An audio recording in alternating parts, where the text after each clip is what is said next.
Hi everyone, it's Megan. I'm here to give my lecture, and my lecture is going to be about how to take a portrait.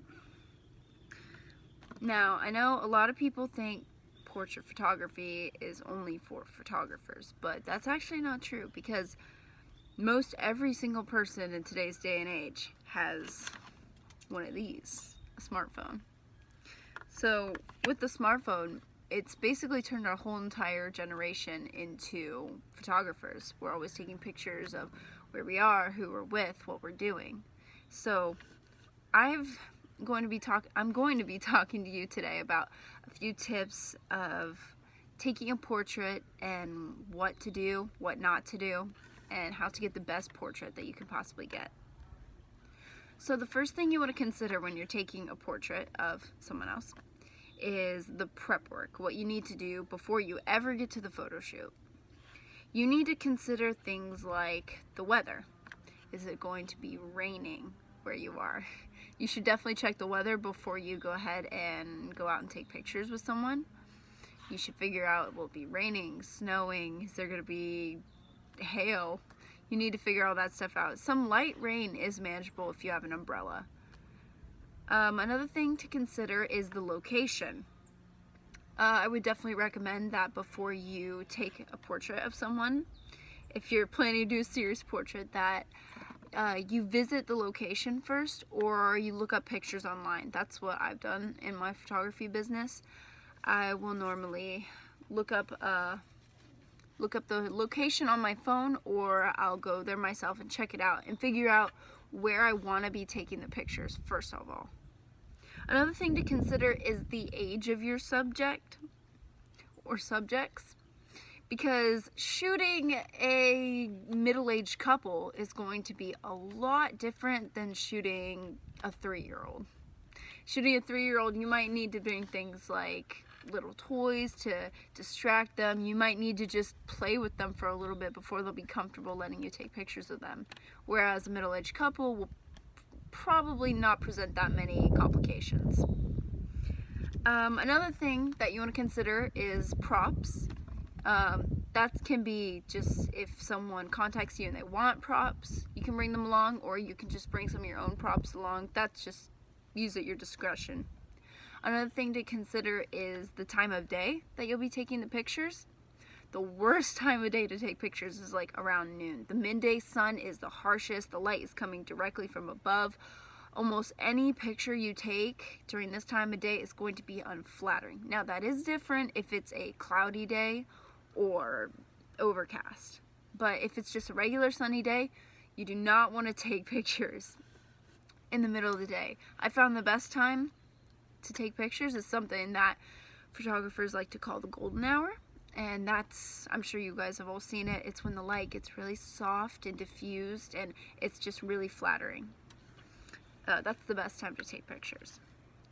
So the next thing that you need to do before your photo shoot is figure out your camera.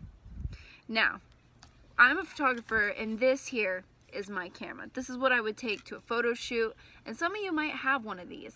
Some of you might know someone who has one of these and be interested in learning how to use it. This is the type of camera I would use, but I understand not every photographer is capable of having a camera like this. You may have just a tiny point and shoot. You just turn it on, point, and shoot. Or you might even be among the masses who don't have any kind of camera like that, and all you've got is your smartphone.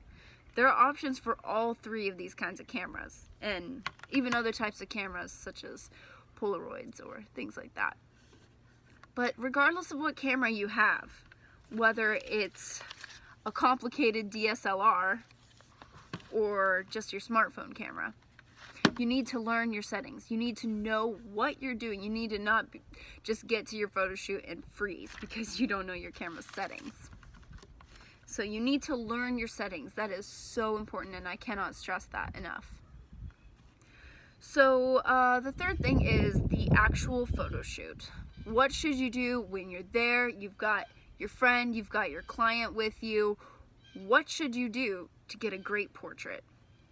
Well, there are a few things that I can say that you must do to get a great portrait, and a few things that you can do. they're optional. One of the things that you can do is to use a low f-stop. So f-stop is also called aperture. It's something very important in photography, and that's only pretty much if you're using one of these cameras.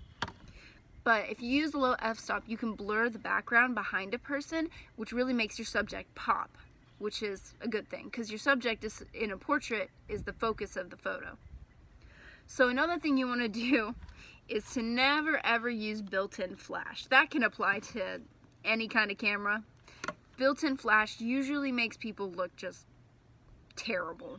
So you most always want to avoid using built-in flash.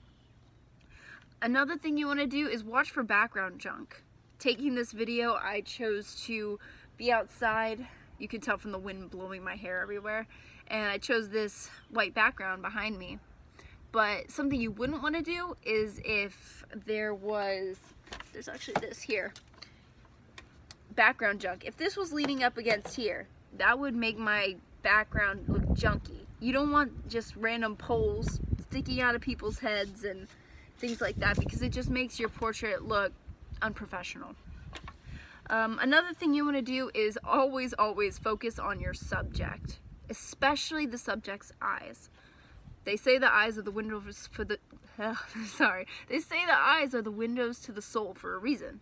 And it's because they are. You want to focus on your subject and especially their eyes. A few more things. No awkward posing. You don't want your subject to be there like in really strange and weird contorted poses. You want to make sure that they look natural and relaxed. Another thing that's really important to remember is the composition of your photo.